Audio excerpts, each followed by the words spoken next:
A escritura foi assinada ontem, disse Valéria Vasconcelos, segurando as chaves no alto como um troféu. Esta casa agora é minha. Sua voz atravessou a sala com aquela certeza que só tem quem acha que já venceu.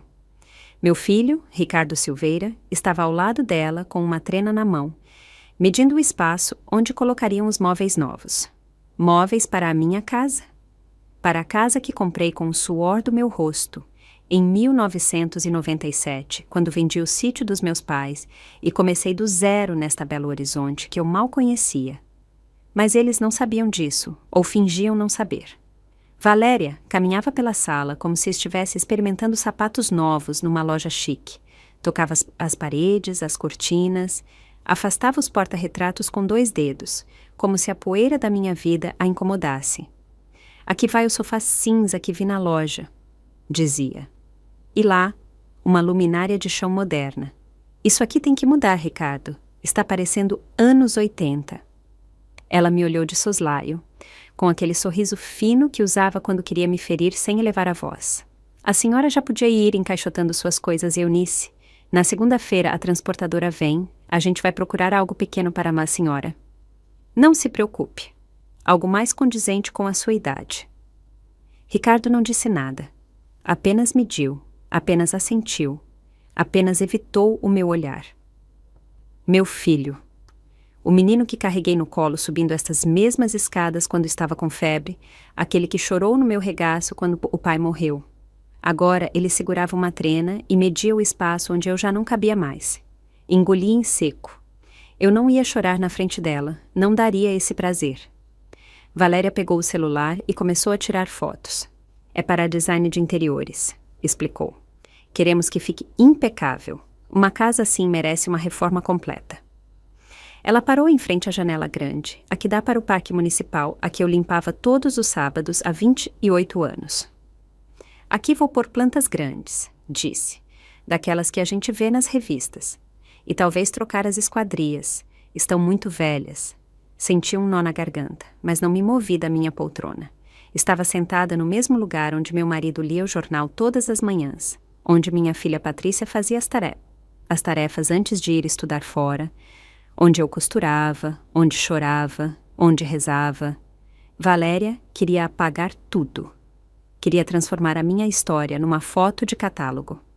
Ricardo enrolou a trena e se aproximou da esposa. Você acha que devemos trocar o piso também? Valéria perguntou. Ele assentiu. Claro, esse taco de madeira está todo arranhado. Vamos colocar porcelanato branco moderno, limpo. Fiquei olhando os riscos no chão. Cada um tinha uma história.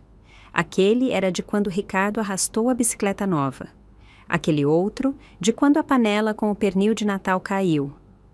Valéria queria cobrir minhas lembranças com porcelanato branco. E a senhora Eunice, tem algum parente para ficar? Valéria perguntou sem me encarar. Porque a gente não quer que isso seja desconfortável para ninguém. Eu e Ricardo precisamos do nosso espaço. Somos uma família jovem, precisamos de privacidade. Família jovem. Como se eu fosse um móvel velho atrapalhando a decoração moderna deles. Como se 65 anos me tornassem invisível, descartável. Ricardo finalmente me olhou. Mãe, é o melhor. A casa é muito grande para a senhora sozinha. A senhora vive reclamando das escadas, e a Valéria tem razão. A gente precisa do nosso espaço. Além disso, está tudo acertado. A escritura está assinada. É legal. Sua voz soava ensaiada, como se tivesse repetido aquelas palavras na frente do espelho até que parecessem convincentes. Mas eu conhecia meu filho. Conhecia aquele jeito de piscar quando mentia. Aquele tremor quase invisível no maxilar. Valéria voltou a caminhar pela sala, marcando com fita adesiva os lugares onde os móveis ficariam. Ela falava sozinha. Ou talvez falasse com Ricardo. Eu não sei. Parei de escutá-la. Meus olhos se fixaram na prateleira onde eu guardava as fotos. Meu casamento. O primeiro dia de Ricardo na escola. Patrícia se formando, eu e meu marido em frente ao sítio no dia em que o vendemos.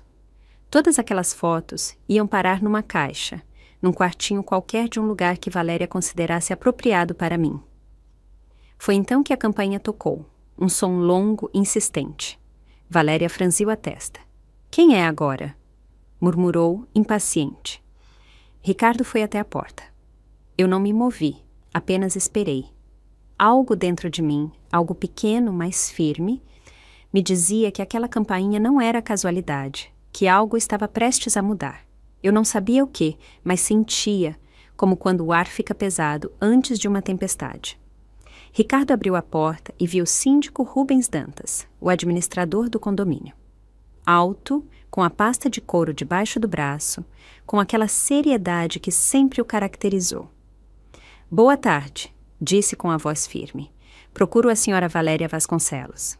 Valéria se aproximou, ainda com o celular na mão, com aquele sorriso que usava para impressionar. Sim, sou eu. Aconteceu algo com o prédio? Rubens Dantas entrou sem sorrir. Pegou uma pasta da sua maleta e a colocou sobre a mesa de centro. Aquela mesa que eu havia envernizado 3 vezes em 28 anos. Essa é justamente a razão da minha visita, ele disse. A escritura que a senhora tem é fraudulenta. O silêncio foi imediato, retumbante, como se alguém tivesse desligado o som do mundo. A trena de Valéria caiu no chão com um baque seco. Ricardo ficou paralisado ao lado da porta. Rubens Dantas olhou para mim. Em seus olhos, eu vi algo que não esperava, respeito. Senhora Eunice, ele continuou, a senhora é a proprietária legítima deste imóvel, desde 1997. Tenho aqui todos os documentos que comprovam isso. Escritura original, comprovantes de IPTU, contas de serviços em seu nome, tudo. Valéria empalideceu. Isso é impossível, sussurrou. Eu paguei, eu assinei, tenho os papéis. Rubens Dantas balançou a cabeça. A senhora foi vítima de um golpe. A pessoa que lhe vendeu esta casa não tinha direito algum sobre ela. Já apresentamos a denúncia às autoridades, mas a dona legal, sem nenhuma dúvida, é a senhora Eunice Silveira. Olhei para o meu filho. Seus olhos estavam cheios de algo que não consegui decifrar. Medo, culpa, confusão. Valéria deixou o celular cair, suas mãos tremiam. Mas nós pagamos 600 mil reais, gritou. Não pode ser um golpe. Rubens Dantas fechou a pasta.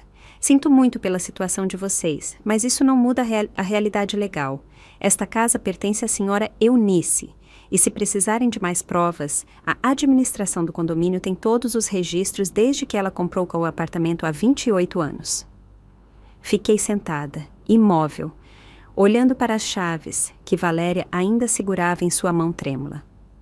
Chaves que não abriam nada que lhe pertencesse. Chaves falsas como seu sorriso, como suas promessas, como aquele mundo que ela havia construído na minha sala em menos de 1 hora. Valéria deixou as chaves caírem sobre a mesa. O som do metal contra a madeira ecoou no silêncio tenso da sala. Mas isso não faz sentido, ela repetiu com a voz agora aguda, quase histérica.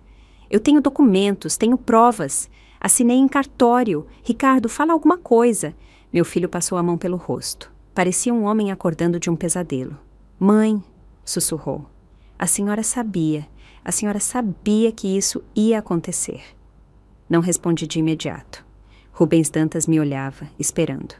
Valéria respirava rápido, como se lhe faltasse o ar. Ricardo estava pálido, com as mãos tremendo. Eu apenas fiquei ali, na minha poltrona, a mesma onde me sentei na primeira noite em que cheguei a esta casa. A primeira noite depois de vender o sítio.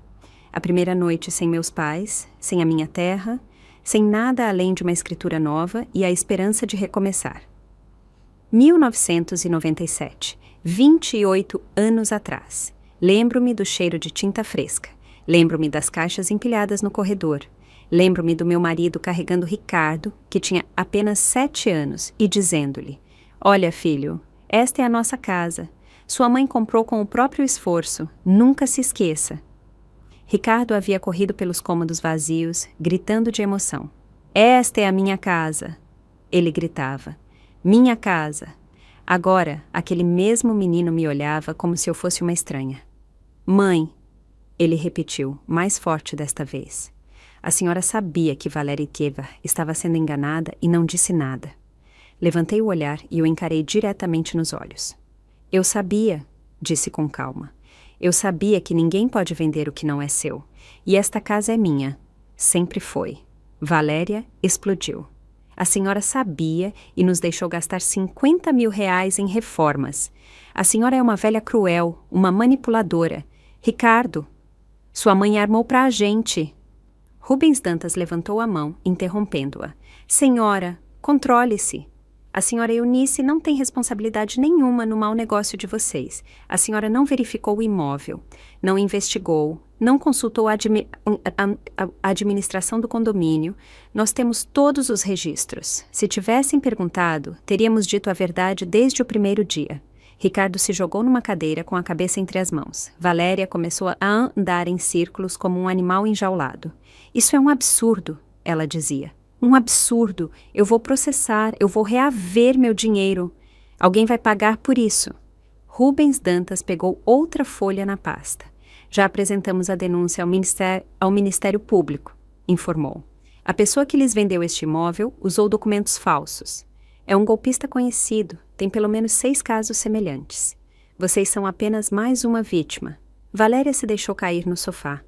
O sofá que ela queria substituir. O sofá onde meu marido havia morrido 5 anos atrás, enquanto tirava uma soneca. Eu estava na cozinha preparando café. Quando voltei, ele não respirava mais.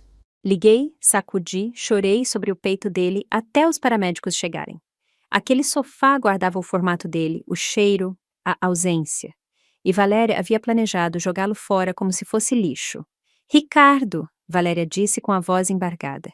Tínhamos tudo planejado. Íamos morar aqui, íamos construir nossa família aqui. E sua mãe sabia e não disse nada. Meu filho levantou a cabeça. Seus olhos estavam vermelhos. Mãe, por quê? Por que a senhora não nos impediu? Por que deixou a gente chegar até aqui? Levantei-me da poltrona lentamente. Meus joelhos estalaram. 65 anos pesam.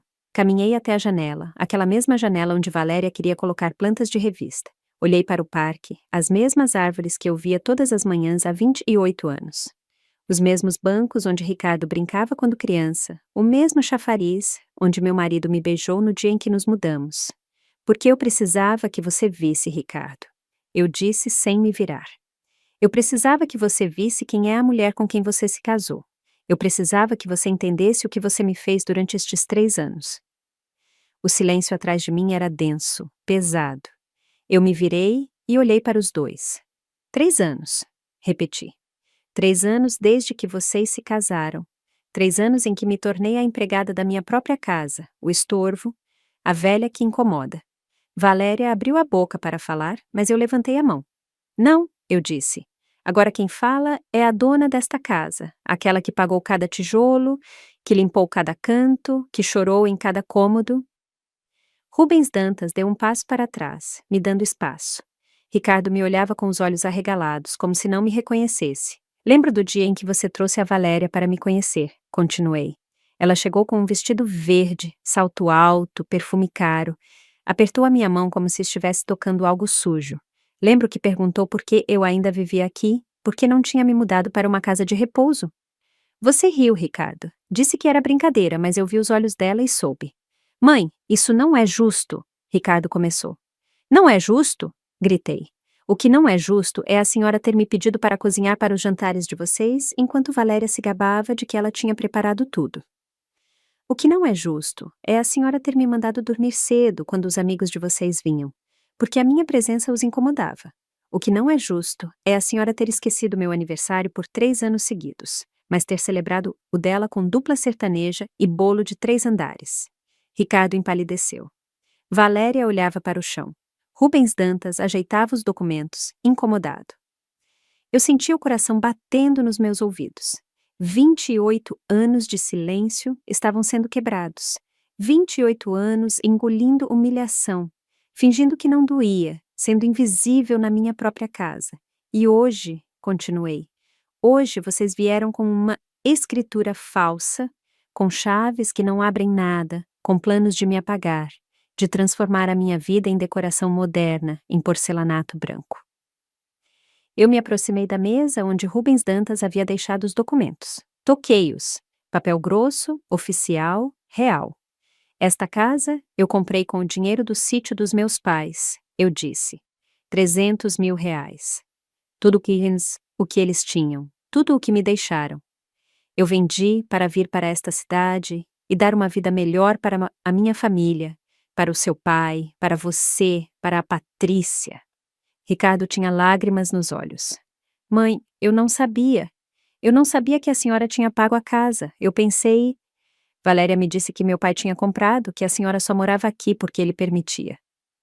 Olhei para Valéria. Ela evitou meu olhar. Claro, eu disse. Claro que ela disse isso, porque apagar as mulheres é mais fácil do que respeitá-las. Rubens Dantas pigarreou. Senhora Eunice, preciso que a senhora assine estes documentos. São para ratificar sua propriedade perante a nova administração do condomínio e para confirmar que a senhora nunca autorizou nenhuma venda. Peguei a caneta que ele me oferecia. Assinei. Minha mão não tremeu nenhuma vez. Valéria se levantou do sofá como impulsionada por uma mola. Isso não pode estar acontecendo, disse sua voz. Agora era um guincho desesperado. Ricardo, faça alguma coisa. Ligue para alguém, ligue para o advogado. Isso tem que ser ilegal. Tem que haver algo que possamos fazer. Meu filho pegou o celular com as mãos trêmulas, mas Rubens Dantas balançou a cabeça. Podem ligar para quem quiserem, senhora. Os fatos não vão mudar. Este imóvel está registrado em nome de Eunice Silveira desde 1997. Ela tem todos os pagamentos em dia, impostos, serviços, condomínio, tudo. Não há absolutamente nada que possam fazer legalmente. Valéria me apontou o dedo, acusadora. A senhora sabia! A senhora sabia desde o começo que aquele homem era um golpista e nos deixou assinar. Nos deixou pagar. Isso é cumplicidade, isso é participação em fraude. Eu vou processar a senhora. Eu vou afundá-la. Cruzei os braços. Vá em frente, eu disse com calma. Me processe por ser dona da minha própria casa. Me processe por não impedir a sua ambição. Me processe por existir no espaço que você queria roubar de mim. Ricardo deixou o celular cair. Mãe, como a senhora pode ser tão fria? Acabamos de perder 600 mil reais. Estamos arruinados e a senhora está aí parada como se nada tivesse acontecido. Senti algo se quebrar dentro de mim, algo que vinha rachando por 3 anos e que finalmente rompeu. Fria? Repeti. Você me chama de fria? Caminhei em direção a ele, devagar. Ricardo deu um passo para trás.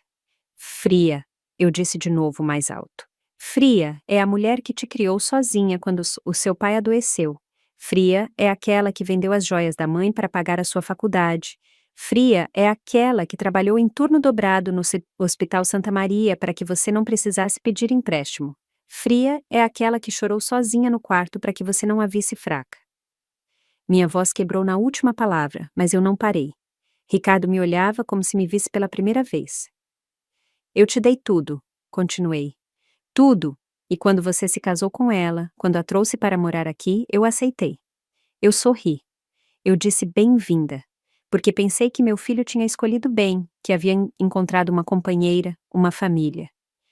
Mas o que você encontrou foi uma mulher que só via esta casa. Só via o que podia tomar. Isso não é verdade, Valéria gritou. Eu amo o Ricardo. Eu me casei com ele por amor, não pela casa, não pelo dinheiro. Eu ri, um som seco, sem humor. Então por quê? No mesmo dia em que você voltou da lua de mel, você me perguntou quando eu ia me mudar.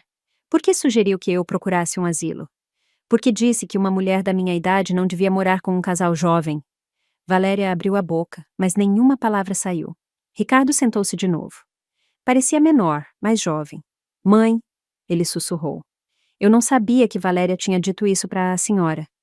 Claro que não sabia, eu respondi. Porque você nunca perguntou. Você nunca me perguntou como eu estava, se eu me sentia confortável, se eu precisava de alguma coisa. Você apenas assumiu que eu estava bem, que eu sempre estaria bem. Porque mães sempre estão bem, não é? Mães não têm sentimentos, não têm dignidade. Elas só estão ali, esperando para serem úteis. Rubens Dantas guardou os documentos. Senhora Eunice, se me permite, vou me retirar. Já cumpri meu dever de informá-lo sobre a situação.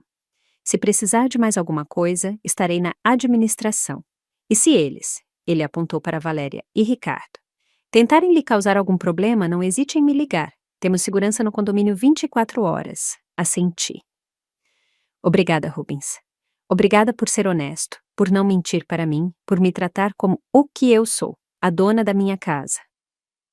Quando a porta se fechou atrás de Rubens Dantas, o silêncio voltou. Mas era diferente. Agora era o silêncio antes de uma explosão. Valéria respirava rápido, com os punhos cerrados. Ricardo estava de cabeça baixa, olhando para o piso que queria trocar por porcelanato branco. Eu estava de pé na frente deles, sentindo algo que não sentia há anos. Poder, controle, justiça. Valéria foi a primeira a falar. Sua voz era venenosa. A senhora é uma velha amargurada, disse. Uma mulher ressentida que não suporta ver o filho feliz. Foi por isso que fez isso. Por isso armou essa cilada para a gente. Porque não suporta que o Ricardo me ame mais do que a senhora. Eu me aproximei dela, tão perto que pude ver o rímel borrado sob seus olhos. Cilada, eu disse devagar. Você chama de cilada o fato de eu ser dona da minha casa. Você chama de cilada o fato de que eu existia antes de você, que esta vida era minha, antes de você chegar com seus saltos e seu perfume e seus planos de me apagar. Ricardo se levantou, ficando entre nós duas. Mãe, por favor, Valéria, calma, isso fugiu do controle.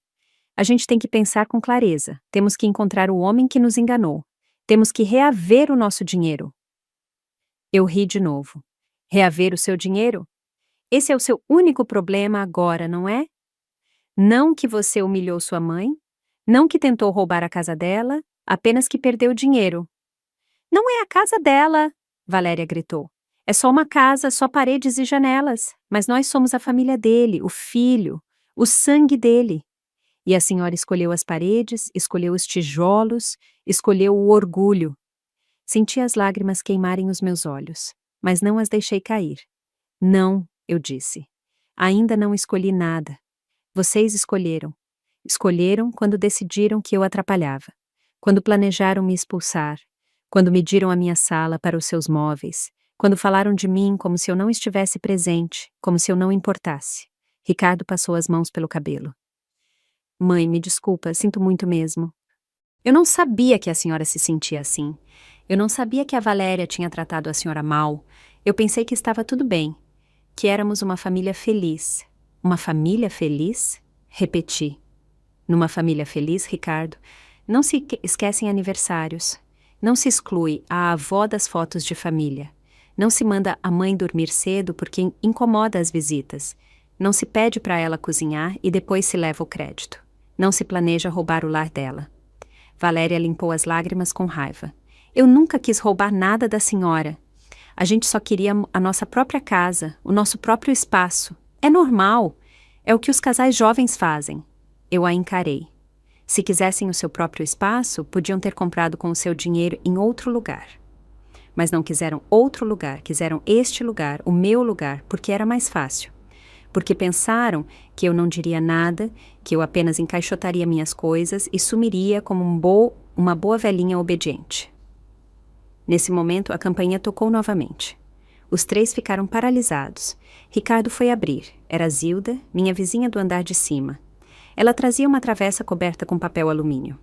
Eunice, liguei antes, mas você não atendeu. Trouxe uns quitutes mineiros. Sei que hoje é um dia difícil para você. Ela olhou para Valéria e Ricardo. Ah, vocês têm visita, com licença. Não, Zilda, entra, eu disse. Eles já estavam de saída. Zilda entrou, colocou a travessa na cozinha e ficou olhando a cena. A trena no chão, os documentos sobre a mesa, as lágrimas de Valéria, a palidez de Ricardo. Zilda tinha 70 anos. Morava no prédio desde que foi construído. Sabia de tudo, via de tudo. Eunice, ela perguntou com suavidade. Você está bem? Aconteceu alguma coisa? Assenti. Sim, Zilda, aconteceu algo. Aconteceu a verdade. Zilda olhou para Valéria com dureza. Ah, eu entendi. Já disseram para vocês que a escritura era falsa, não é? Valéria e Ricardo olharam surpresos. A senhora sabia? Ricardo perguntou. Zilda assentiu. O prédio inteiro sabia, moço. Rubens nos avisou há 2 semanas que alguém estava tentando vender apartamentos que não lhe pertenciam. Sua mãe nos pediu para não dizer nada, que queria ver até onde vocês iriam, e agora a gente viu. Ricardo me olhou com incredulidade. A senhora disse para os vizinhos não falarem. A senhora armou tudo isso. Armar, eu disse. É uma palavra muito grande. Eu apenas não detive a queda de vocês. A diferença é importante. Zilda deixou a bolsa sobre a mesa da cozinha e cruzou os braços. Eunice não armou nada, ela disse com a voz firme. Ela só se protegeu. Quando Rubens nos contou que havia um golpista vendendo imóveis falsos no prédio, sua mãe nos pediu que, se alguém perguntasse por ela ou por este apartamento, que disséssemos a verdade. Nada mais do que a verdade. Valéria apontou o dedo trêmulo para ela. Mas ninguém nos disse nada, ninguém nos avisou. Zilda a olhou com frieza. Porque ninguém perguntou, senhora. Vocês nunca vieram à administração. Nunca verificaram com o síndico, nunca tocaram uma campainha para confirmar quem era o verdadeiro dono. Apenas acreditaram num estranho e pagaram R$600 mil sem investigar nada. Ricardo se jogou numa cadeira com a cabeça entre as mãos. R$600 mil, ele murmurou. Todas as minhas economias. Tudo. Zilda estalou a língua. Pois devia ter perguntado primeiro, meu filho. Eu conheço a sua mãe desde que ela chegou neste prédio, 28 anos. Eu a vi chegar com as caixas, viúva e com 2 filhos pequenos. Eu a vi trabalhar em turnos dobrados no hospital. Eu a vi chorar quando seu pai morreu. Eu a vi criar você. E agora você vem com esta mulher e querem expulsá-la da própria casa? Que tipo de filho faz isso? Valéria se levantou. Chega, não vamos ficar aqui para sermos julgados por uma velha fofoqueira. Ricardo, vamos embora. Vamos falar com um advogado. Isso não vai ficar assim. Zilda riu. Vão com quantos advogados quiserem. Os documentos de Eunice são legais, os de vocês são lixo. Fim da história. Valéria pegou a bolsa com fúria e caminhou para a porta. Ricardo se levantou lentamente, olhando para mim. Mãe, sussurrou, eu preciso de tempo para processar isso, para entender. Eu não sei o que dizer agora. Você não precisa dizer nada, eu respondi. Você já disse tudo com suas ações, com seu silêncio, com sua cumplicidade. Ricardo abriu a boca como se fosse responder, mas Valéria o puxou pelo braço. Vamos embora, ordenou. Já perdemos tempo demais aqui. Eles saíram. A porta se fechou com um baque seco. O silêncio que ficou era diferente. Não era mais tenso, apenas vazio. Zilda me abraçou. Ah, Eunice, sinto muito. Sei que é seu filho. Sei que dói. Apoiei minha cabeça no ombro dela. Zilda cheirava a canela e sabão de lavanda. Cheirava a bondade, a verdade. Dói, admiti. Dói demais. Mas eu não podia mais deixar que me pisoteassem. Eu não podia mais ser invisível na minha própria casa. Zilda me apertou mais forte. Você fez o certo. Às vezes, amor também é colocar limites. Também é dizer basta. Nós nos sentamos no sofá. Zilda serviu café da minha cafeteira, aquela que eu havia comprado em 1998. 2 xícaras sem açúcar para mim, com 2 colheres para ela. 28 anos de vizinhança te ensinam essas coisas. Eunice, ela disse depois de um longo silêncio. O que você vai fazer agora? Dei de ombros. Não sei, só sei que esta casa é minha, que eu não vou sair, que não vou deixar que me tirem o que é meu. Zilda assentiu. Que bom, porque esta casa tem a sua história em cada canto, e ninguém tem o direito de apagá-la. Bebemos nosso café em silêncio. Eu podia ouvir o relógio de parede. Aquele relógio que meu marido havia pendurado no primeiro dia, que havia marcado cada segundo das nossas vidas aqui. Cada alegria, cada dor, cada momento. Na manhã seguinte, recebi um telefonema. Era Elsa, a advogada da administração do condomínio. Dona Eunice, preciso que a senhora venha ao meu escritório. Há documentos que a senhora precisa assinar e há algo mais que precisa saber. Cheguei às 10 da manhã. Elsa tinha o escritório cheio de arquivos. Sentei-me em frente à sua mesa. Ela empurrou uma pasta na minha direção. Dona Eunice, investigamos mais sobre o caso de sua nora. O homem que lhes vendeu a escritura falsa se chama Leonardo Bastos. Ele tem antecedentes. Já aplicou golpes em pelo menos 15 famílias nos últimos 2 anos. Sempre o mesmo método. Ele falsifica escrituras de imóveis ocupados por pessoas mais velhas. Diz aos compradores ingênuos que os donos originais estão de mudança ou que já faleceram. Senti um arrepio. Então, Valéria não é a única vítima. Elsa balançou a cabeça. Não, mas o caso dela é diferente. Porque a senhora está aqui, Está viva, tem todos os seus documentos em ordem. Nos outros casos, alguns imóveis realmente pertenciam a pessoas falecidas e as famílias não tinham papéis claros. Houve litígios longos, despejos. Foi terrível. Abri a pasta. Havia fotos de Leonardo Bastos, um homem de uns 40 anos, bem vestido, sorriso amável, o tipo de pessoa em quem você confiaria. Elsa continuou. A polícia já tem um mandado de prisão, mas ele fugiu. Provavelmente está fora do país. O dinheiro que sua nora pagou, os R$ 600 mil, provavelmente já não existe. Foi transferido para contas no exterior. Perdido. Fechei a pasta. Então, Valéria perdeu tudo. Elsa assentiu. Receio que sim. Legalmente, a senhora não tem nenhuma responsabilidade. Não era obrigada a avisá-los. Não participou da fraude. Sua única culpa, se é que podemos chamar assim, foi não deter algo que não era sua responsabilidade deter. Saí do escritório de Elsa com um peso no peito. R$ 600 mil. Todas as economias do meu filho, perdidas pela ambição, pela imprudência, por querer algo que não lhes pertencia. Mas também pelo meu silêncio, pela minha decisão de não avisá-los, de deixá-los cair. Caminhei pelo parque em frente ao prédio. As mesmas árvores, os mesmos bancos. Sentei-me onde costumava sentar com meu marido. Fechei os olhos. Eu fiz o certo? Perguntei em voz alta. Uma parte de mim dizia que sim, outra parte sussurrava dúvidas. Naquela noite, enquanto preparava o jantar, encontrei algo. Estava guardando uns pratos quando vi uma caixa no fundo do armário, uma caixa de madeira que eu não abria há anos. A peguei com cuidado. Dentro havia cartas. Cartas do meu marido. Ele as havia escrito durante os meses, antes de morrer, quando sabia que o câncer estava vencendo, quando sabia que me deixaria sozinha. Peguei uma ao acaso. Estava datada de 3 meses antes da morte dele. Minha querida Eunice, dizia a carta com sua letra inclinada. Se você está lendo isto, é porque eu não estou mais com você. Me perdoe por te deixar. Me perdoe por não poder te acompanhar mais, mas preciso que você saiba algo importante. Esta casa é a sua fortaleza. Você a comprou, você a pagou com o dinheiro dos seus pais, com o seu sacrifício. Nunca deixe que ninguém te diga o contrário.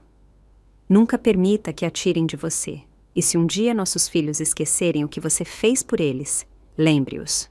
Não com raiva, mas com a verdade. A verdade sempre prevalece, meu amor. Sempre. As lágrimas caíram sobre o papel, manchando a tinta antiga. Meu marido sabia. Sabia que algum dia eu precisaria me lembrar. Precisaria ter forças. Continuei lendo. Eunice, eu sei que você é forte. Mais forte do que você mesma pensa. Você criou nossos filhos praticamente sozinha enquanto eu estava doente. Você trabalhou até a exaustão. Nunca reclamou. Essa força não te abandona quando eu morro. Ela continua aí. Use-a. Proteja-se, porque as pessoas esquecem, até os filhos esquecem. Não por maldade, mas por distração, por egoísmo, pela própria vida. Seu trabalho é lembrá-los quem você é. Não com palavras doces, mas com limites claros. Dobrei a carta com cuidado. Meu marido havia me deixado mais do que lembranças. Havia me deixado permissão. Permissão para ser forte, para me defender, para não desaparecer. Abri outra carta. Esta era a mais curta. Eunice, se alguém tentar tirar a casa de você, lute. Não importa quem seja. Não importa se é família. A casa não são apenas tijolos. É a sua dignidade. É a sua história. É a prova de que você existe, de que trabalhou, de que amou. Não a entregue nunca. Guardei as cartas de novo na caixa e as coloquei na minha mesa de cabeceira, onde ali eu pudesse vê-las todas as manhãs, todas as noites, onde me lembrassem por que eu havia feito o que fiz, por que havia deixado Ricardo e Valéria caírem na cilada, não por crueldade, mas por necessidade, por sobrevivência, por justiça. No dia seguinte, Ricardo apareceu sozinho. Tocou a campainha ao meio-dia, abri a porta e o encontrei abatido. Olheiras profundas, barba por fazer, roupa amassada. Mãe, ele disse com a voz rouca, posso entrar um pouco? Não vou demorar, só preciso conversar com a senhora. Eu o deixei entrar. Não ofereci café, não ofereci assento. Apenas esperei, de pé, no meio da sala. Ricardo caminhou até a janela, a mesma janela onde Valéria havia planejado colocar suas plantas de revista. Valéria foi embora, ele disse sem me olhar. Foi para a casa da mãe dela. Disse que não pode me ver agora, que precisa de espaço, que a culpa de tudo isso é minha, por não ter verificado o imóvel, por ter confiado no vendedor, por não ter perguntado para cima a senhora. Esperei, não disse nada. Ricardo se virou para mim. A senhora tinha razão, mãe, em tudo. Valéria só queria a casa. Nunca respeitou a senhora. E eu fui um covarde, um idiota, um mau filho. Sua voz embargou.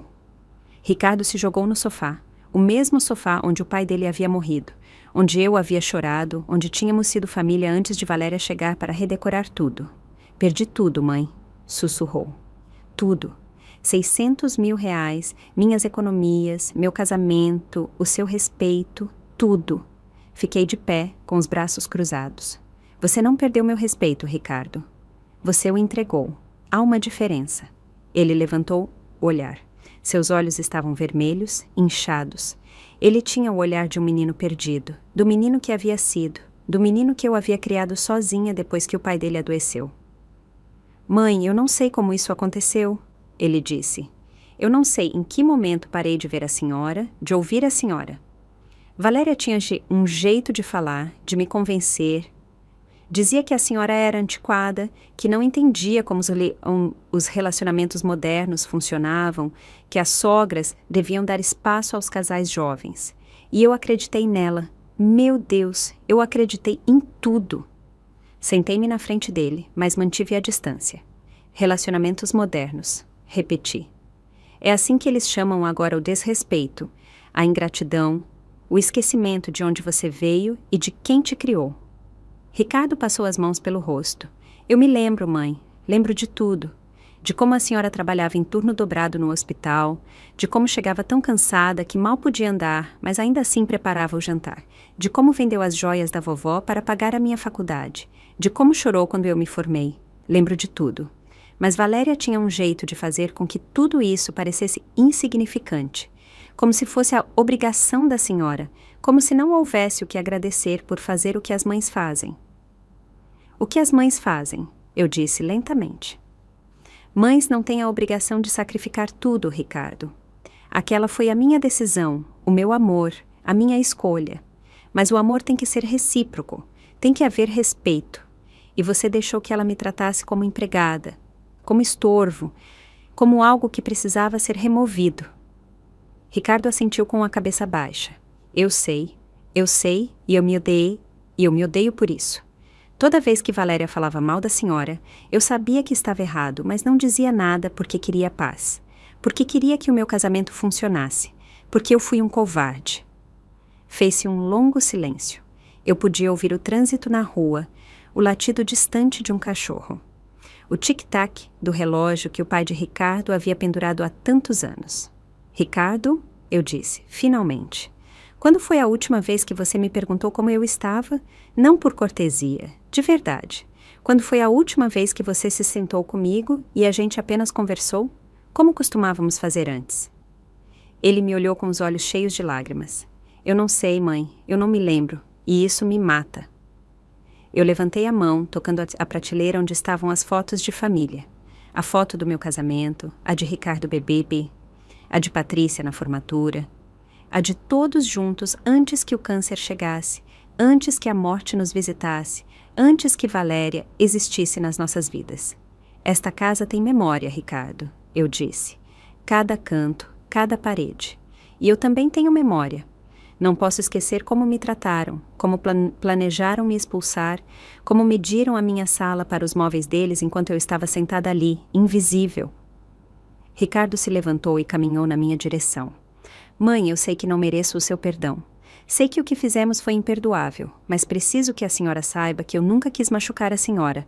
Nunca quis fazer a senhora se sentir invisível. Eu só estava cego. Eu estava sendo um idiota apaixonado que não via além do que a esposa dizia.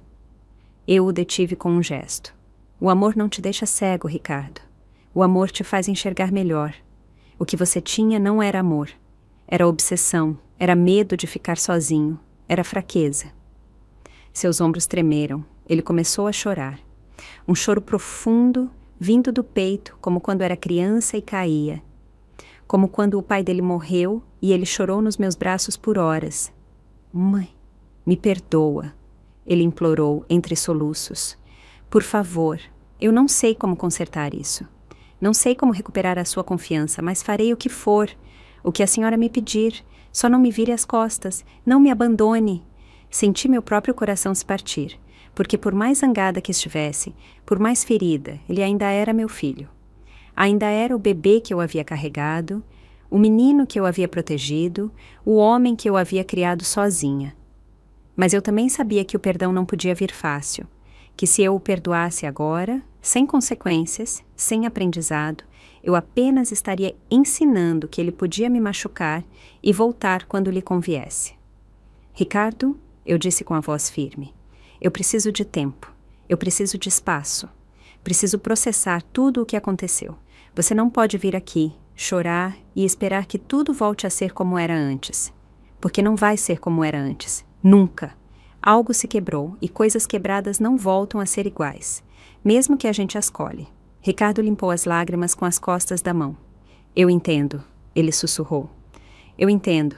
Eu só precisava que a senhora soubesse que eu sinto muito, que eu me arrependo. Eu daria qualquer coisa para voltar no tempo e fazer as coisas de um jeito diferente. Ele caminhou em direção à porta devagar, como se cada passo lhe doesse. Antes de sair, ele se virou pela última vez. Mãe, a casa está cheia das suas lembranças. Do pai, da gente. Valéria tinha razão em uma coisa. Não é só uma casa, é a sua vida. E eu tentei tirar isso da senhora. Eu não sei se um dia a senhora vai conseguir me perdoar por isso. Ele se foi. A porta se fechou suavemente. Fiquei de pé no meio da sala, rodeada de silêncio e memória. Caminhei até o meu quarto, abri a gaveta da mesa de cabeceira, peguei a caixa com as cartas do meu marido. Li uma após a outra. Todas diziam a mesma coisa de formas diferentes. Seja forte, proteja-se, não se deixe apagar. Você é mais do que eles veem, você é tudo. Naquela noite, eu não consegui dormir, fiquei olhando para o teto, pensando em tudo o que havia acontecido, em como eu havia chegado a este ponto, em como a minha própria família havia tentado me deslocar, em como eu havia tido que me defender do meu próprio filho.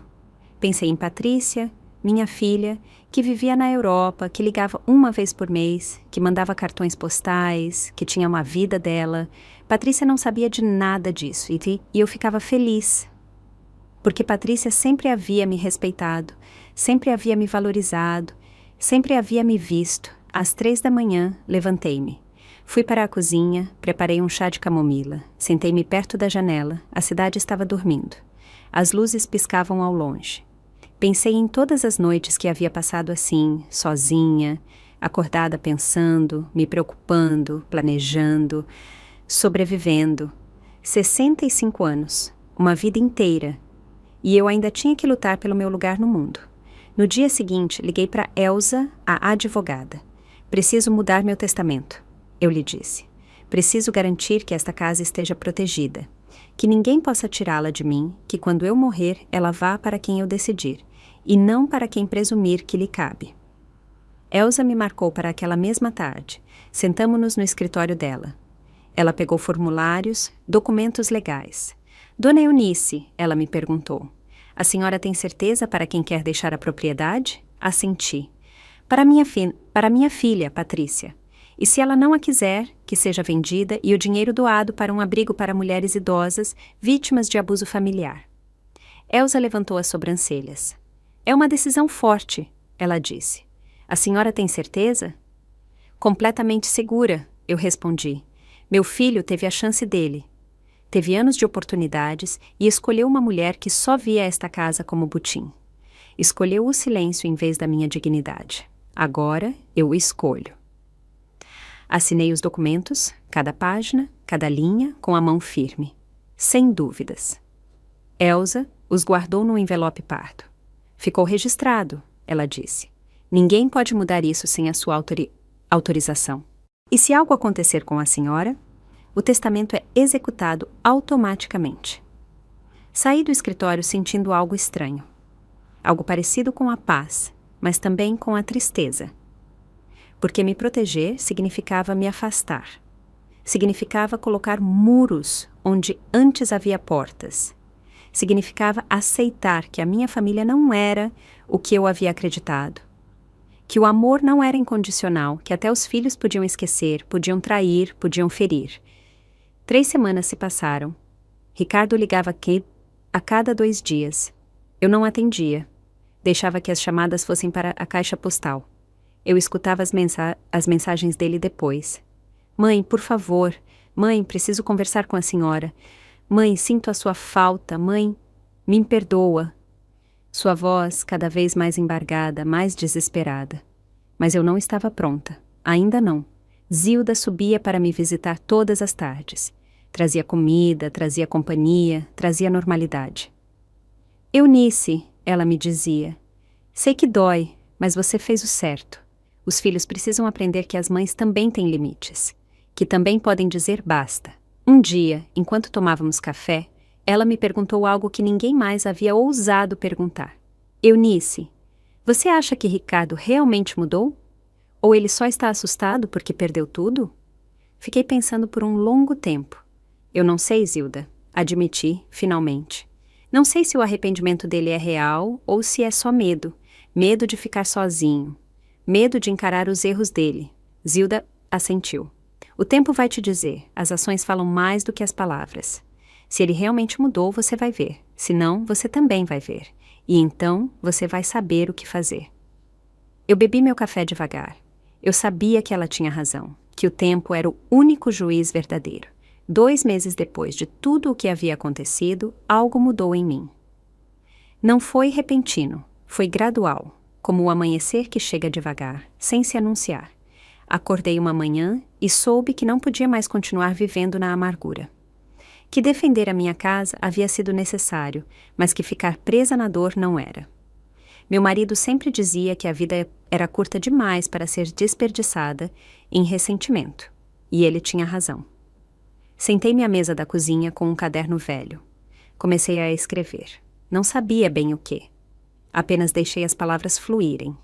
Escrevi sobre a casa, sobre o que ela significava para mim, sobre por que eu havia lutado tanto por ela. E enquanto escrevia, algo se clareou na minha mente. Esta casa não eram apenas paredes e lembranças. Era um símbolo de que mulheres como eu existem, trabalham, compram, constroem e merecem respeito. Liguei para Zilda naquela mesma tarde. Preciso da sua ajuda, eu lhe disse. Quero fazer algo com esta casa, algo que importe. Zilda chegou em 10 minutos, com um caderno dela e olhos brilhantes. Conta, ela disse, sentando-se na minha frente. Respirei fundo. Quero transformar parte desta casa num espaço comunitário para mulheres idosas, para aquelas que foram deslocadas pelas famílias, as que foram esquecidas, as que precisam de um lugar onde se lembrar de que ainda importam. Zilda ficou em silêncio por um longo momento. Depois, ela sorriu. Um sorriso enorme, genuíno. Eunice, isso é lindo. Isso é exatamente o que este mundo precisa. E eu vou te ajudar. Começamos a planejar naquela mesma tarde. Decidimos usar o quarto de Patrícia, que estava vazio há anos.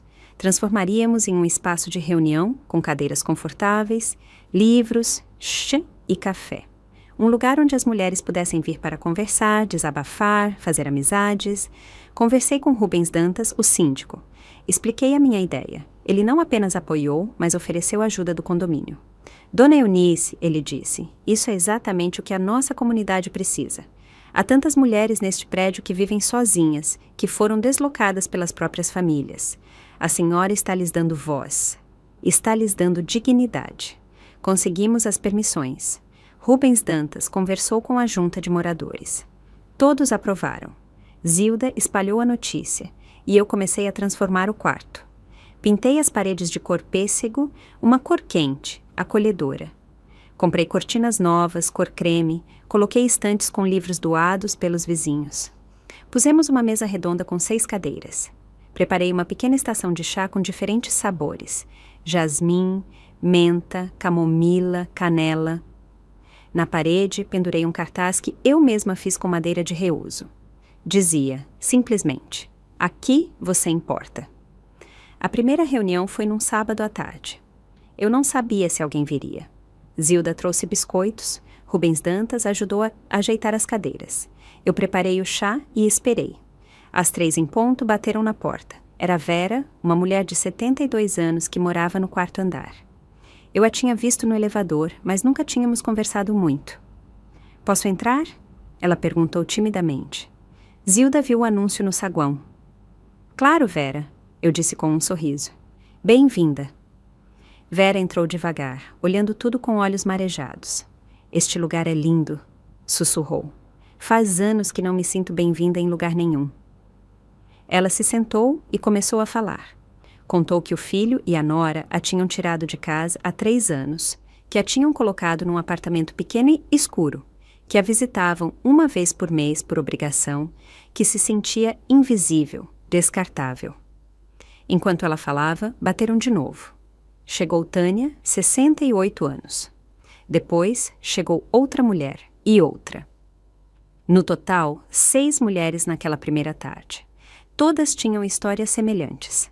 Famílias que as tinham deslocado, filhos que se esqueciam de ligar, noras ou genros que as tratavam como fardo, propriedades que quase perderam ou que perderam, dignidade roubada, identidade apagada. Nós nos sentamos em círculo, compartilhamos chá, compartilhamos histórias, compartilhamos lágrimas. E pela primeira vez em muito tempo eu não me sentia sozinha na minha dor. Eu não era a única. Éramos muitas. Vera foi a primeira a dizer isso. Obrigada, Eunice, ela disse com a voz embargada. Obrigada por me lembrar de que eu ainda existo, que eu ainda tenho valor. As outras assentiram. Tânia pegou a minha mão. O que você está fazendo aqui é mais do que um espaço, ela disse. É um refúgio. É um lembrete de que merecemos respeito. Não importa a nossa idade. Senti algo quente no peito. Algo que eu não sentia desde antes de todo o problema com Valéria. Propósito, significado, renascimento. As reuniões se tornaram semanais. Todos os sábados, às 3. O grupo cresceu. 10 mulheres, 15, 20. Tivemos que pedir mais cadeiras. Rubens Dantas conseguiu doações de uma loja de móveis. Zilda começou a trazer bolinhos todas as semanas. Eu preparava diferentes chás, aprendia novas receitas. O espaço se encheu de vida, de vozes, de risadas, de cura. Uma tarde, enquanto eu limpava depois de uma reunião, Vera ficou para me ajudar. Eunice, ela me perguntou enquanto secava as xícaras. O seu filho sabe o que você está fazendo aqui? Eu neguei com a cabeça. Não, Ricardo continua ligando, mas eu não atendo. Ainda não estou pronta. Vera assentiu. Eu entendo, mas um dia você vai ter que decidir se o perdoa ou não. O rancor pesa, Eunice. Pesa mais do que qualquer casa. Eu sabia que ela tinha razão. O rancor pesava. Todos os dias em que eu não atendia as ligações de Ricardo, eu sentia esse peso. Mas eu também sentia que perdoá-lo cedo demais seria me trair, seria dizer-lhe que ele podia me machucar sem consequências. Eu não sei como perdoar isso, Vera, admiti. Não sei como olhar para o meu filho sem ver a traição, sem me lembrar de como eles planejaram me expulsar, como me mediram como se eu fosse um móvel velho a ser substituído. Vera largou o pano sobre a mesa e pegou minhas mãos. Perdão não significa esquecer, Eunice. Significa soltar. Significa parar de carregar o peso do que fizeram com você. Você pode perdoar e, ainda assim, colocar limites. Você pode perdoar e nunca mais ser a mesma com ele. O perdão é para você, não para ele. As palavras dela ficaram martelando na minha cabeça por dias. Numa quarta-feira à tarde, 3 meses depois de tudo, Ricardo apareceu de novo. Desta vez, ele não tocou a campainha.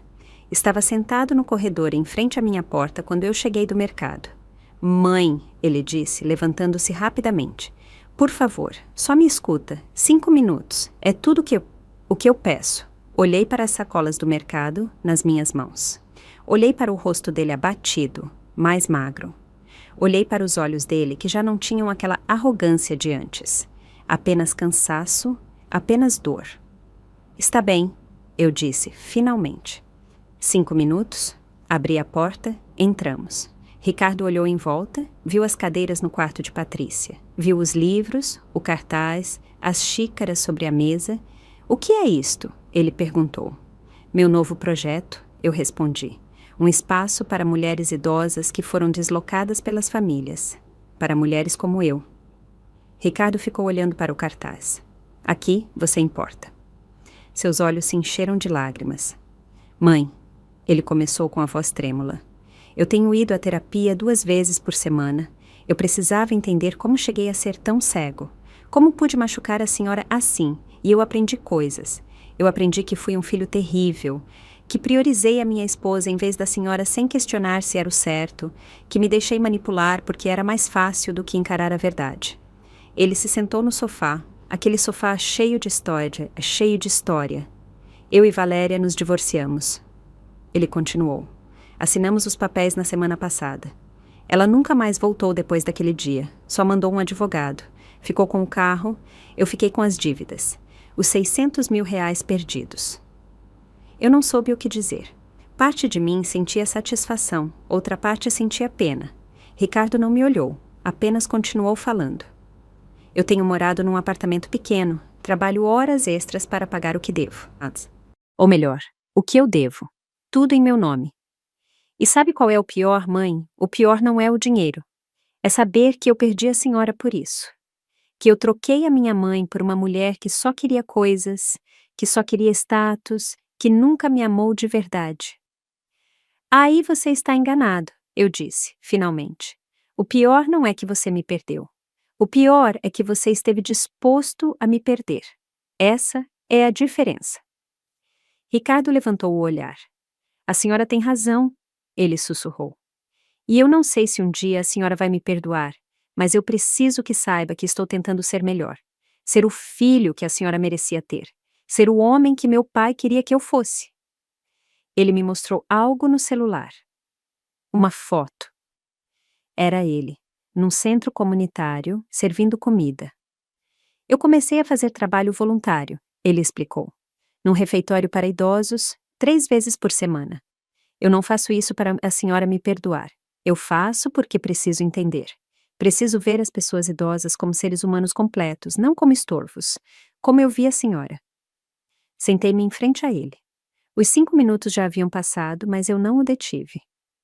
Ricardo, eu disse devagar, eu aprecio que você esteja tentando mudar, mas a mudança não se demonstra em semanas. Demonstra-se em anos, em ações consistentes. Eu não posso perdoar você ainda.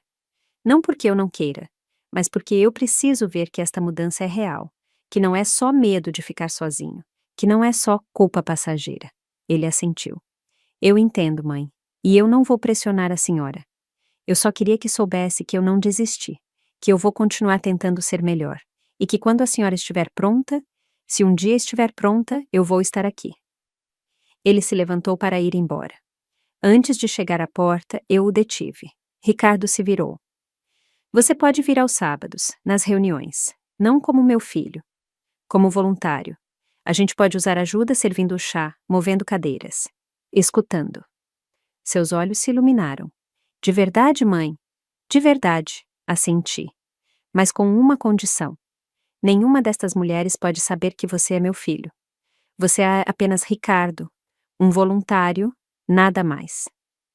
Eu aceito, ele disse rapidamente. Aceito qualquer condição. Eu só quero ajudar. Quero aprender. O primeiro sábado em que Ricardo veio como voluntário, ele chegou 30 minutos mais cedo. Bateu na porta com suavidade. Ele trazia uma caixa com biscoitos assados na hora. Eu mesmo fiz, ele disse, timidamente. Não sei se ficaram bons, mas eu queria contribuir. Eu provei. Estavam bons. Não perfeitos, mas feitos com esforço, com intenção. Está bem, eu disse. Pode colocá-los na mesa. Quando as mulheres começaram a chegar, Ricardo as recebeu com uma cordialidade que eu não via nele há anos. Boa tarde, senhora, ele dizia. Permita-me ajudá-la com a sua bolsa. Por favor, sente-se onde se sentir mais confortável. Posso lhe oferecer um chá? As mulheres olhavam para ele surpresas. Um homem jovem, educado, atencioso. Algo raro nestes tempos. Vera me olhou com uma sobrancelha levantada. Quem é ele? Ela sussurrou. Um voluntário, eu respondi. Só isso. Durante a reunião, Ricardo se sentou numa cadeira no fundo. Ele não falou, apenas escutou. Escutou Tânia contar como a filha a tinha internado num asilo sem consultar. Escutou Vera falar de como o filho vendeu as joias dela sem permissão. Escutou outra mulher, Elsa, contar como a família tinha esquecido o aniversário dela pelo 3º ano consecutivo. Eu vi como os olhos de Ricardo se enchiam de lágrimas, como ele cerrava os punhos, como respirava fundo para não chorar. No final da reunião, ele ajudou a lavar as xícaras, a guardar as cadeiras, a varrer o chão. Ele trabalhou em silêncio, de cabeça baixa. Quando todas se foram, ele ficou parado no meio do quarto. Mãe, ele disse com a voz embargada, eu fiz aquilo. Eu fui esse filho, esse que esquece, esse que desloca, esse que trata mãe como se fosse invisível. Assenti. Sim, Ricardo, você foi, mas agora você sabe, e saber é o primeiro passo para mudar. As semanas se passaram. Ricardo vinha todos os sábados, sem falta, chovesse ou fizesse sol. Chegava cedo, saía tarde, as mulheres começaram a gostar dele. Ah, Ricardo, dizia Vera, você é um rapaz tão atencioso, sua mãe deve ter muito orgulho de você. Ricardo me olhava de soslaio, eu não dizia nada, apenas sorria. Um dia, Tânia lhe perguntou diretamente, Ricardo, você tem família? Como é o seu relacionamento com a sua mãe? Ricardo baixou o olhar. Olhar. Eu cometi erros terríveis com a minha mãe, ele disse. Eu a magoei profundamente. E agora estou tentando aprender a ser melhor, para ela e para todas as mulheres como ela. As mulheres se entreolharam. Houve um silêncio respeitoso. Depois Vera falou. O fato de você reconhecer isso já é muita coisa, Ricardo. A maioria dos filhos nunca faz isso. Nunca admite que magoou, que esqueceu, que deslocou. Você está aqui, está aprendendo. Isso diz muito sobre o seu caráter. Ricardo limpou as lágrimas disfarçadamente. Obrigada, dona Vera. Isso significa muito. Um sábado, 2 meses depois de Ricardo começar a vir, Zilda chegou com uma notícia. Eunice, tem um jornalista do jornal local que quer fazer uma reportagem sobre o que você está fazendo aqui. Sobre este espaço, ele diz que isso é inspirador, que mais comunidades deviam ter algo assim. Senti-me nervosa. Eu não sei, Zilda. Eu não fiz isso para sair no jornal. Eu fiz porque era necessário. Zilda pegou as minhas mãos. É exatamente por isso que você deve fazer, porque outras mulheres precisam saber que isso existe, que não estão sozinhas, que há lugares onde elas importam. Eu aceitei a entrevista. O jornalista, que se chamava Lucas, chegou numa quarta-feira. Trazia uma câmera pequena e um caderno. Ele me fez perguntas sobre como a ideia havia nascido, sobre por que era importante, sobre a minha história pessoal. Eu contei tudo. A casa, a escritura falsa, a tentativa de me deslocar, a minha decisão de transformar a dor em propósito. Lucas escrevia rapidamente, assentindo. Dona Eunice, ele me disse no final, sua história vai ressoar com milhares de pessoas, especialmente com mulheres mais velhas que vivem o mesmo. A senhora está lhes dando voz. O artigo saiu 2 semanas depois. Ocupava uma página inteira. Havia fotos do espaço, das mulheres em círculo, das xícaras de chá, de mim sorrindo ao lado do cartaz que dizia: Aqui você importa. O título era A Casa que Não Puderam Roubar Agora é Refúgio para Outras. Eu li o artigo 3 vezes. Lucas havia capturado tudo. A dor, a luta, o renascimento. No final do artigo, havia uma frase minha que eu não me lembrava de ter dito, mas que era completamente verdadeira. As mulheres idosas não somos móveis velhos que se descartam. Somos bibliotecas vivas que merecem respeito. Depois que o artigo saiu, tudo mudou. Meu telefone não parava de tocar.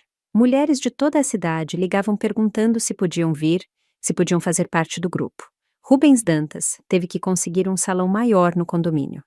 As reuniões cresceram. 30 mulheres, 40, 50. Tivemos que nos organizar em 2 grupos, um aos sábados, outro às quartas-feiras. Ricardo continuava vindo. Agora para as 2 reuniões. Continuava servindo chá, continuava escutando, continuava aprendendo. Uma tarde, depois de uma reunião, Vera se aproximou de mim. Eunice, preciso te dizer algo. Eu já sei quem é o Ricardo. Vi a foto do artigo, aquela que está na sua prateleira. É o seu filho. Fiquei em silêncio. Vera continuou. Eu não disse nada porque respeito a sua decisão de manter isso em particular. Mas eu preciso que a senhora saiba de algo. Aquele rapaz mudou. Eu vejo nos olhos dele. Em como ele trata cada mulher que chega aqui com reverência, com respeito, como se cada uma de nós fosse a própria mãe dele. Isso não se finge, Eunice. Isso é real. Naquela noite, depois que todos se foram, Ricardo ficou para me ajudar a limpar. Trabalhamos em silêncio por um tempo. Depois, enquanto ele secava as xícaras, ele falou: Mãe, eu sei que a senhora ainda não me perdoou. E eu entendo. Mas eu preciso que a senhora saiba que estes meses foram os mais importantes da minha vida. Eu aprendi mais aqui, escutando estas mulheres, do que em todos os meus anos de adulto. Aprendi sobre dignidade, sobre respeito, sobre o valor das pessoas, não importa a idade. Eu olhei para ele. Eu o vi de verdade. Ele já não era o homem arrogante que havia medido a minha sala. Ele já não era o filho cego que havia escolhido a esposa em vez da mãe. Era alguém diferente. Alguém que estava crescendo. Alguém que estava se curando. Ricardo, eu disse devagar, o perdão não chega de repente. Ele chega em camadas, como tinta, uma camada por vez, e eu acho que estou começando a te pintar de novo, a te ver de novo. Seus olhos se encheram de lágrimas. Isso é mais do que eu mereço, mãe. Eu juro. Eu neguei com a cabeça. Não é mais do que você merece. É exatamente o que você merece por ter feito o trabalho.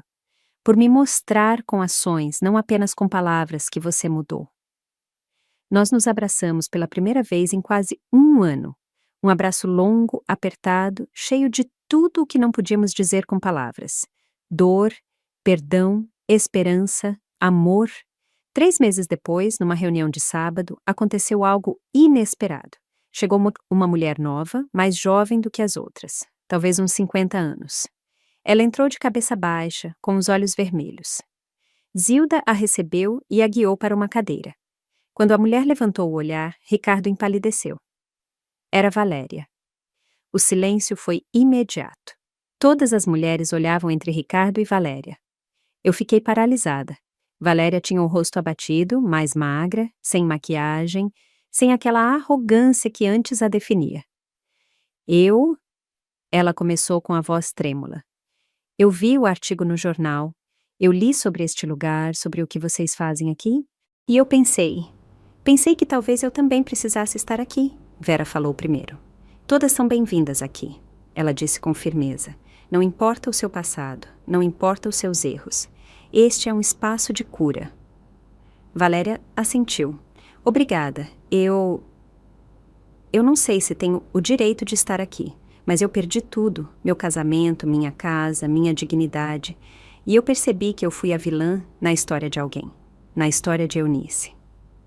Todos os olhares se voltaram para mim. O quarto estava tão silencioso que eu podia ouvir o meu próprio coração. Valéria me olhou diretamente. Dona Eunice, ela disse. Eu não espero o seu perdão. Eu não o mereço. Mas eu preciso que a senhora saiba que eu entendo agora. Eu entendo o que eu fiz. Eu entendo a dor que causei. E se eu pudesse voltar no tempo, eu faria tudo diferente. Eu fiquei de pé, olhando para ela. Esta mulher que havia tentado roubar a minha casa, a minha dignidade, o meu lugar no mundo. Esta mulher que havia manipulado meu filho, que havia me tratado como estorvo. Agora, ela estava na minha frente, quebrada, humilde, humana. Valéria se sentou na única cadeira vazia, na outra ponta do círculo. Ricardo não se moveu do seu lugar ao lado da janela. As outras mulheres esperavam. Esperavam a minha reação, a minha palavra, a minha decisão. Porque este era o meu espaço, o meu refúgio. E agora a mulher que havia tentado me destruir pedia para entrar. Respirei fundo. Olhei para Vera. Ela assentiu, quase imperceptivelmente, como se me desse permissão para sentir o que eu precisasse sentir. Valéria, eu disse, finalmente, minha voz mais firme do que eu esperava. Este espaço existe porque mulheres como eu foram deslocadas, esquecidas, tratadas como se não importássemos. Você fez parte disso. Você tentou me apagar da minha própria casa. Valéria abaixou a cabeça. Eu sei, sussurrou. Eu sei, e eu me envergonho todos os dias. Eu levantei a mão. Eu não terminei. Ela levantou o olhar, os olhos cheios de lágrimas. Mas eu também sei, continuei, que a dor transforma as pessoas. Que perder tudo te ensina o que realmente importa. E se você está aqui, se você realmente veio para curar e não para manipular, então você tem que entender algo. Aqui não há espaço para o ego. Não há espaço para a falsidade. Aqui só há verdade, dor honesta e trabalho real para ser melhor. Valéria assentiu. Eu entendo e eu aceito essas condições.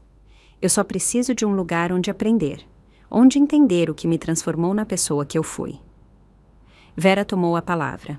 Todas nós fomos vilãs em algum momento das nossas vidas, ela disse, olhando para Valéria. Todas nós machucamos alguém.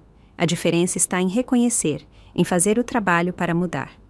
Se você vier com humildade, você é bem-vinda. Valéria limpou as lágrimas. Obrigada. Obrigada por me dar esta chance. Ricardo continuava imóvel. Eu podia ver a tensão nos ombros dele, a forma como ele cerrava o maxilar. Naquela tarde, Valéria apenas escutou. Não falou da sua história, não se vitimizou. Apenas escutou as outras mulheres. Escutou Tânia falar da filha, escutou Elsa contar sobre a família, escutou atentamente, com os olhos vermelhos, assentindo de vez em quando. Quando a reunião terminou, ela ajudou a recolher a xícara sem que ninguém pedisse. Trabalhou em silêncio ao lado de Ricardo. Eles não conversaram nem se olharam. Apenas trabalharam. Antes de ir embora, Valéria se aproximou de mim. Dona Eunice, posso voltar na próxima semana? Eu a olhei nos olhos, buscando falsidade, buscando manipulação. Mas eu só vi cansaço. Eu só vi uma mulher quebrada tentando encontrar um caminho de volta para a humanidade. Você pode voltar, eu disse, mas com uma condição. Você tem que ser completamente honesta sobre tudo, sobre por que fez o que fez, sobre quem você era, sobre quem você quer ser, nada de meias verdades. Eu aceito, ela disse. Eu prometo. Valéria voltou no sábado seguinte. E no outro, e no outro. Durante as primeiras semanas, ela apenas escutava. Mas na quinta semana, Vera lhe pediu para compartilhar. Valéria, ela disse gentilmente, você está pronta para falar? Para nos contar a sua história. Valéria olhou ao redor do círculo. Todas as mulheres esperavam. Ela respirou fundo. Está bem, ela disse. Eu vou contar para vocês quem eu fui e por que cheguei a este ponto. Ela começou devagar. Eu cresci numa família pobre, ela disse. Meu pai nos abandonou quando eu tinha 8 anos. Minha mãe trabalhava em 3 empregos para nos sustentar. Eu cresci vendo como o mundo tratava as mulheres sem recursos, como as ignorava, como as pisoteava, e eu jurei que eu não seria assim, que eu teria casa própria, segurança, estabilidade, mas esse desejo se transformou em obsessão, em ambição. Eu parei de ver as pessoas. Eu só via o que elas podiam me dar. As mulheres escutavam em silêncio.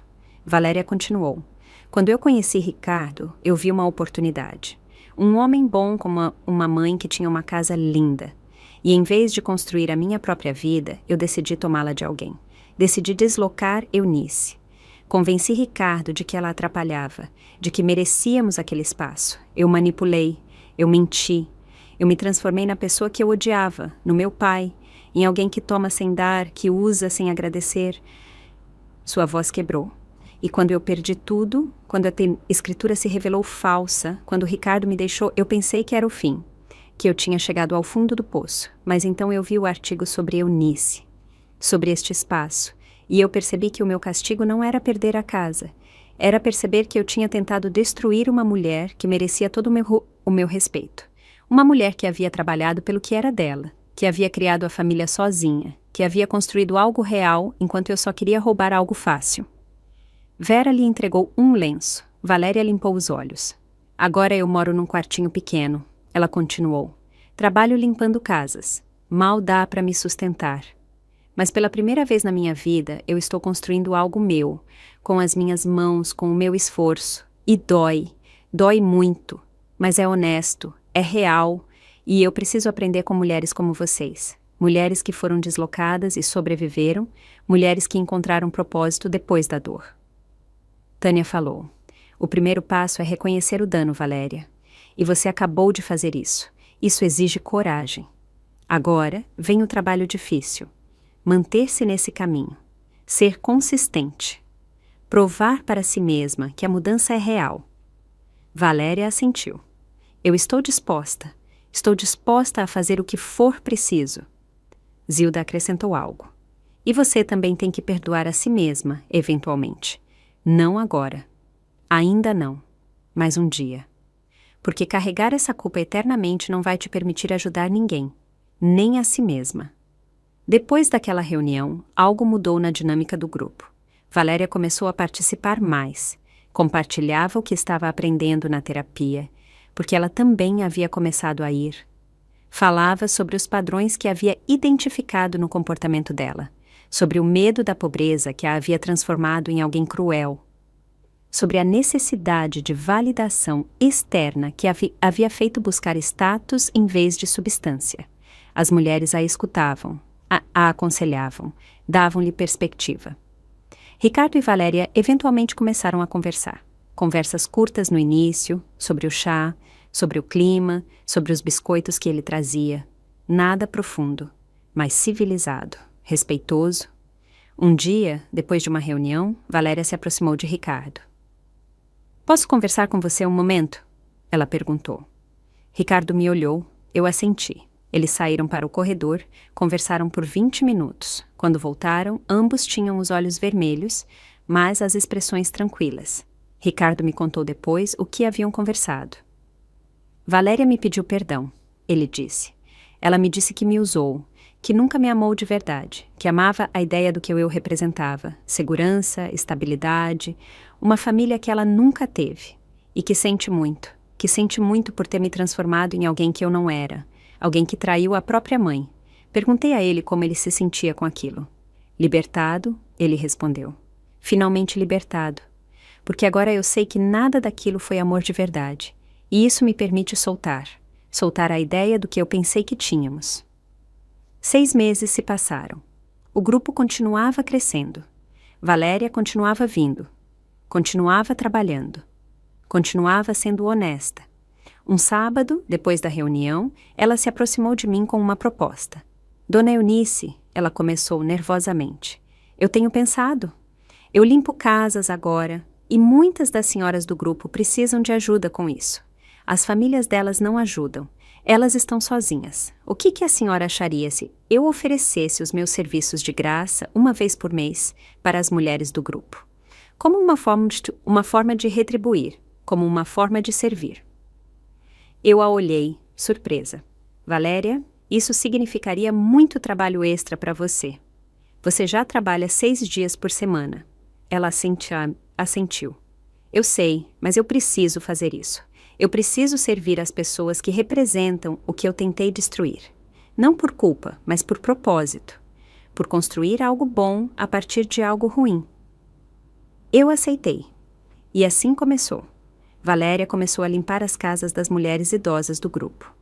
Uma a cada sábado, depois das reuniões. Fazia de graça, com dedicação, com respeito. As mulheres no início eram céticas, mas com o tempo viram que era genuíno, que não havia segunda intenção, apenas serviço, apenas redenção. Vera foi a primeira a dizer em voz alta: Valéria está mudando de verdade. Ela me disse um dia, enquanto tomávamos café. Eu vejo nos olhos dela, em como ela se ajoelha para limpar os cantos da minha casa que eu não consigo mais alcançar, em como ela me pergunta se eu estou bem, se eu preciso de algo. Essa não é a mesma mulher que chegou aqui há 6 meses, quebrada e desesperada. Esta é uma mulher que está renascendo, eu também via. E lentamente, muito lentamente, algo em mim começava lá a mudar. Não era perdão ainda, não completamente, mas era algo próximo. Era o reconhecimento de que as pessoas podem se transformar, que a dor pode ser mestre, que até aqueles que nos ferem profundamente podem aprender, podem crescer, podem se tornar algo melhor. 3 anos se passaram desde aquele dia em que Rubens Dantas bateu na minha porta com a verdade nas mãos. 3 anos desde que a minha vida se partiu em duas, antes e depois. Dor e renascimento, perda e propósito. O espaço que eu havia criado na minha casa se transformou em algo maior do que eu jamais imaginei. Não era mais apenas um quarto com cadeiras e chá. Era um movimento. Outras comunidades na cidade haviam começado seus próprios grupos, inspirados pelo artigo, inspirados pela nossa história. Ricardo havia se tornado o coordenador oficial do programa. Ele deixou o emprego na empresa e agora se dedicava em tempo integral a isso. A ajudar mulheres idosas, a criar espaços seguros em diferentes bairros, a treinar outros voluntários, a ser o filho que ele sempre deveria ter sido. Não só para mim, mas para todas as mães esquecidas do mundo. Eu o via trabalhar e sentia algo que não sentia há anos. Orgulho. Orgulho genuíno. Valéria também continuava ali. Não limpava mais casas. Ela havia estudado para ser assistente social. Trabalhava agora num abrigo para mulheres vítimas de violência familiar. Continuava vindo às nossas reuniões todos os sábados. Continuava sendo honesta. Continuava crescendo. Uma tarde, 3 anos depois de tudo, ela e eu finalmente tivemos a conversa que havíamos evitado. A conversa de verdade. Estávamos sozinhas na cozinha, preparando o chá para a reunião. Dona Eunice, ela disse de repente, eu preciso perguntar algo para a senhora, e preciso que a senhora seja honesta comigo. Eu a olhei. Ela respirou fundo. A senhora me perdoou. A senhora me perdoou de verdade? Ou a senhora só me tolera porque eu faço parte do grupo? Fiquei em silêncio por um longo momento, pensando, buscando a verdade no meu próprio coração. No começo, eu admiti. Eu só te tolerava. Você vinha aqui e eu via você como a mulher que tentou roubar a minha casa. A minha dignidade, o meu lugar no mundo. Toda vez que eu olhava para você, eu me lembrava daquele dia. As chaves na sua mão, a trena caindo no chão, o seu rosto quando Rubens Dantas disse a verdade. Valéria assentiu, com lágrimas nos olhos. Eu entendo. Eu ainda sou essa pessoa nas suas lembranças. Eu levantei a minha mão. Espera, deixa eu terminar. Você era essa pessoa, mas você não é mais. Eu vi a sua transformação. Eu não só a escutei, eu a vi. Eu vi você se ajoelhar para limpar casas de mulheres que podiam ter sido eu. Eu vi você chorar quando Vera conta a história dela. Eu vi você servir sem esperar nada em troca. E isso não se finge por 3 anos. Isso é real. Isso é mudança genuína. Valéria cobriu o rosto com as mãos. Eu não mereço o seu perdão. Ela soluçou. Eu não mereço a sua bondade. Eu caminhei até ela. Tirei as mãos do rosto dela, olhei-a diretamente. Valéria, perdão não é algo que se merece, é algo que se dá. E eu dou para você. Não porque eu esqueci o que você fez, mas porque eu vi quem você se transformou, e essa mulher merece uma segunda chance. Nós nos abraçamos. Um abraço longo, cheio de anos de dor transformada em cura. Naquela tarde, durante a reunião, algo especial aconteceu. Vera anunciou que ia se mudar para a casa do filho. Mas não por obrigação. O filho dela havia vindo a uma das nossas reuniões meses atrás. Havia escutado, havia aprendido e havia pedido perdão. Agora ele queria que a mãe morasse com ele. Não como fardo, mas como a matriarca respeitada que ela sempre deveria ter sido. Todas nós aplaudimos. Vera chorava de felicidade. Eunice, ela me disse, isso não teria acontecido sem você. Sem este espaço, o meu filho nunca teria entendido o mal que ele causou.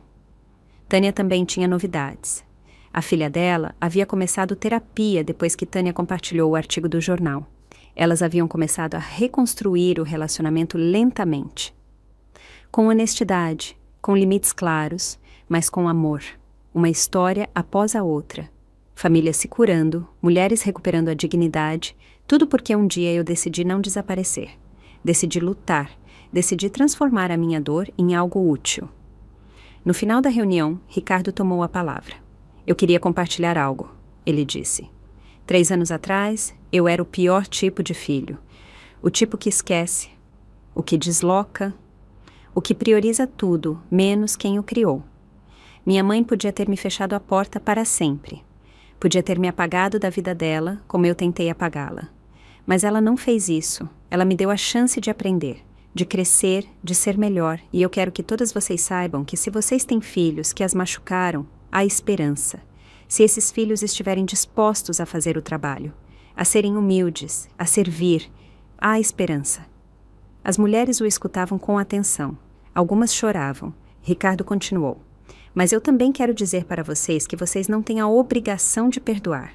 Vocês não têm a obrigação de dar segundas chances. O perdão é um presente, não um requisito. E se vocês decidirem não perdoar, isso também está certo. Porque vocês já deram o suficiente. Já sacrificaram o suficiente. Agora é a vez de vocês viverem em paz, com ou sem as pessoas que as machucaram. Naquela noite, depois que todos se foram, sentei-me perto da janela. A mesma janela onde Valéria havia planejado pôr plantas de revista. A mesma janela onde eu havia olhado para o parque por 28 anos. A cidade brilhava sob as luzes da noite. Tudo estava tranquilo. Pensei no meu marido, nas cartas dele, nas palavras dele. Esta casa não são apenas paredes, é a sua fortaleza. Ele tinha razão, sempre teve razão.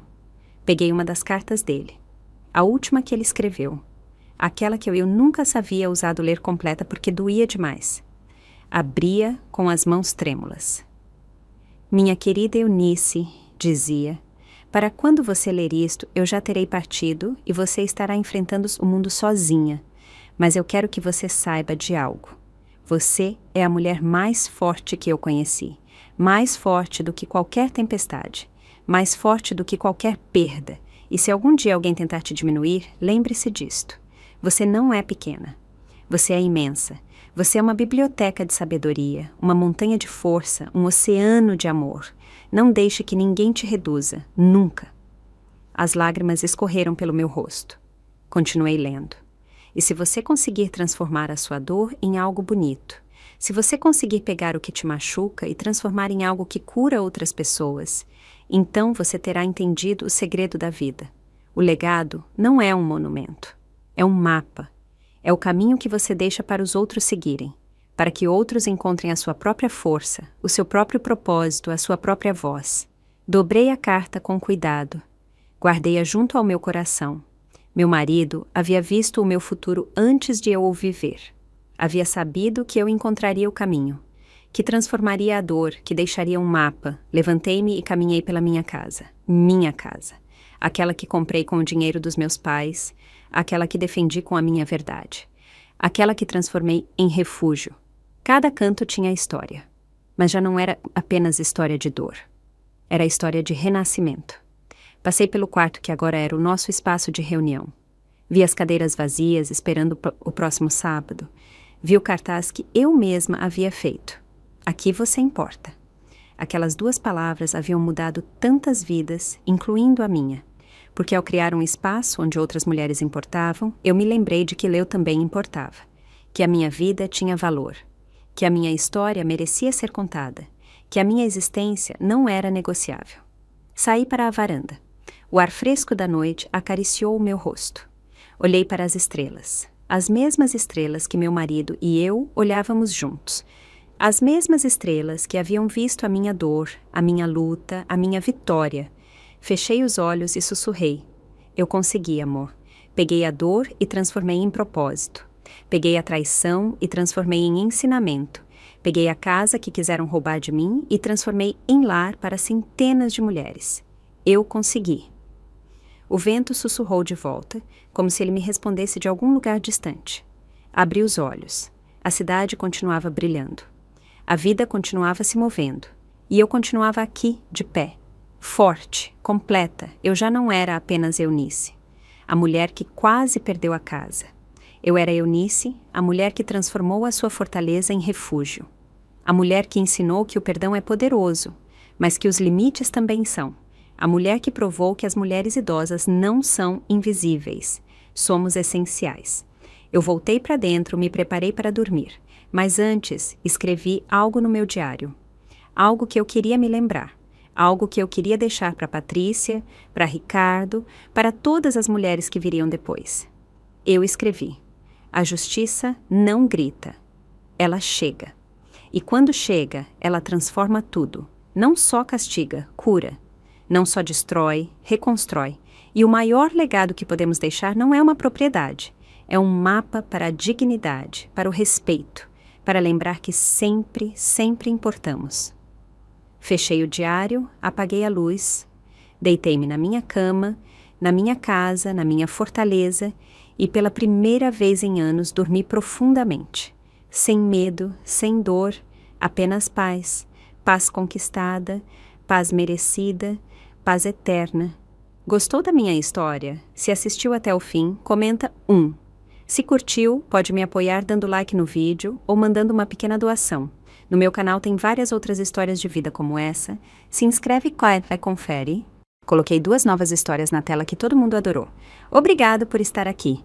Te vejo na próxima história. Com carinho.